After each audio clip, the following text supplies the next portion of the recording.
ચણાનું શાક બહુ ઓછા મસાલા સાથે એકદમ ટેસ્ટી લાગે એવું ચણાનું શાક બનાવવા માટે સૌથી પહેલાં મેં આખી રાત માટે ચણાને પલાળીને મૂકી રાખ્યા હતા. તમે જોઈ શકો છો ચણા આપણા ફૂલી અને એકદમ તૈયાર થઈ ગયા છે. ચણાને તે પાણીમાંથી જે પાણીમાં આપણે પલાળીને રાખ્યા હતા તે પાણીમાંથી બહાર કાઢી અને કુકરમાં બાફવા માટે મૂકીશું. કુકરમાં 6 થી 7 સીટી વાગે ત્યાં સુધી આપણે બાફીશું, જેથી કરીને ચણા સરસ રીતે બફાઈ જાય. ચણા બાફવા માટે ચણા જેટલા ડૂબે એટલું પાણી ડૂબે એનાથી થોડું વધારે પાણી લઈ અને તેમાં થોડુંક મીઠું નાખી અને બાફીશું, જેથી ચણા આપણા સરસ દબાય એવા પોચા બફાઈ જાય છે.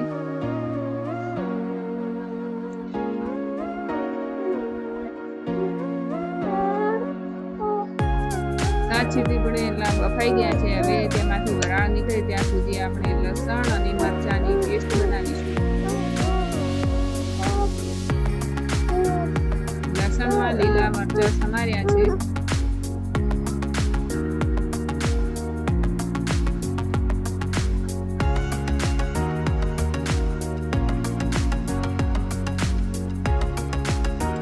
લસણ અને મરચાંની પેસ્ટ બનાવવા માટે તેમાં આખા ધાણા અને જીરાનો ઉપયોગ કર્યો છે, જેથી તેની પેસ્ટ સરસ બને છે અને તેનો વઘાર કરવાથી આપણા ચણાનું શાક એકદમ ટેસ્ટી લાગે છે.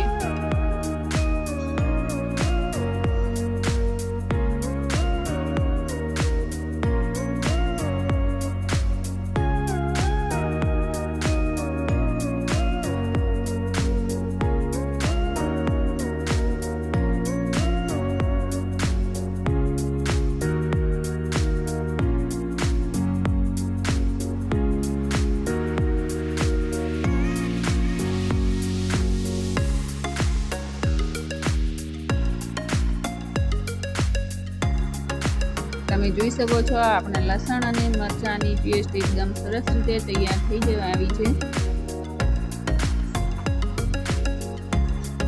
હવે કુકરનું ઢાંકણું ખોલી અને તેમાં તમે જોઈ શકો છો ચણા સરસ રીતે બફાઈ ગયા છે.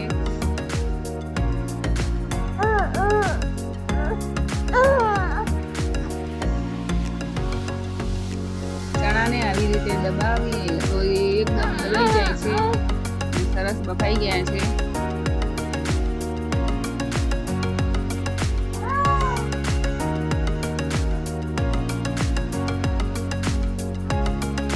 ચણા બફાઈ જાય એટલે ચણાનું પાણી અલગ વાસણમાં આપણે કાઢી લઈશું, જે ચણાનું શાક કરતી વખતે તેમાં ઉમેરવા થાય. એક તપેલીમાં મેં વઘાર મૂક્યો છે.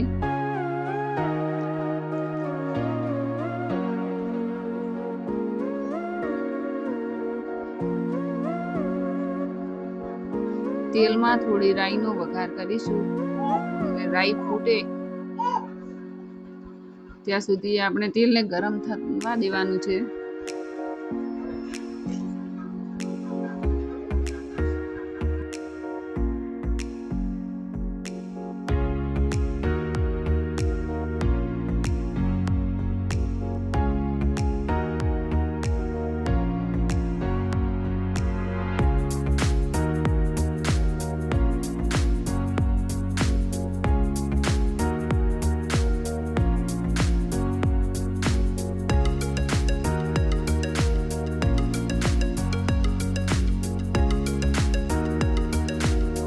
રાઈ આપણી બરોબર ફૂટી ગઈ છે, તમે જોઈ શકો છો.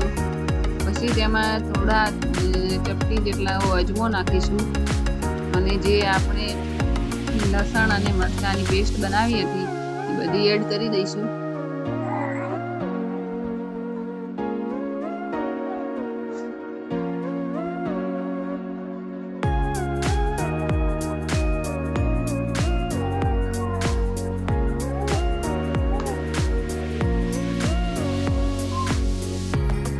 પછી બાફેલા ચણા બધા જ એડ કરી દેવાના.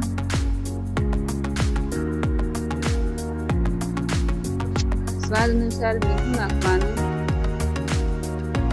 પછી તેમાં અડધી ચમચી જેટલી હળદર મેં નાખી છે.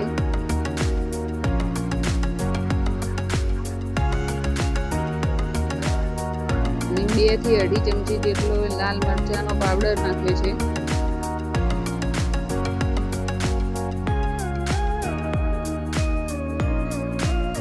તેને હલાવીને સરખી રીતે બધું જ મિક્સ કરી દેવાનું અને થોડી વાર માટે તેલ સાથે તેને થવા દેવાનું, એટલે મરચાંનો પાવડર બધું સરખું થઈ જાય. પછી એક લીંબુનો રસ નાખવાથી ચણામાં થોડી ખટાશ આવે એટલે સરસ બને છે. મેં એક લીંબુનો રસ નાખ્યો છે.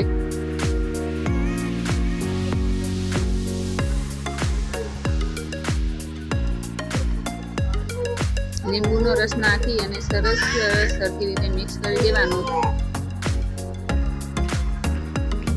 અને જે આપણે ચણા બાફ્યા હતા અને પાણી હતું એ બધું જ પાણી તેમાં એડ કરી દેવાનું, જેથી ચણા એકદમ રસાવાળા અને સરસ બને છે. બધું પાણી એડ કર્યા પછી ઢાંકણ ઢાંકી અને થોડી વાર માટે થવા દેવાનું. સરસ મજાનું આપણું શાક રસાવાળું તૈયાર થઈ જાય છે ચણાનું.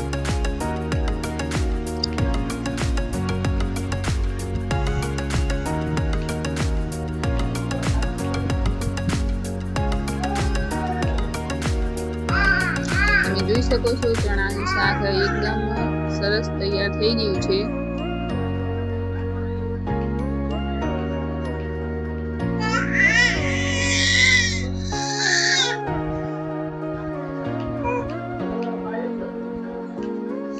જોતા જ મોઢામાં પાણી આવી જાય તેવું એકદમ ઓછા મસાલા સાથે આપણું ચણાનું શાક તૈયાર થઈ ગયું છે.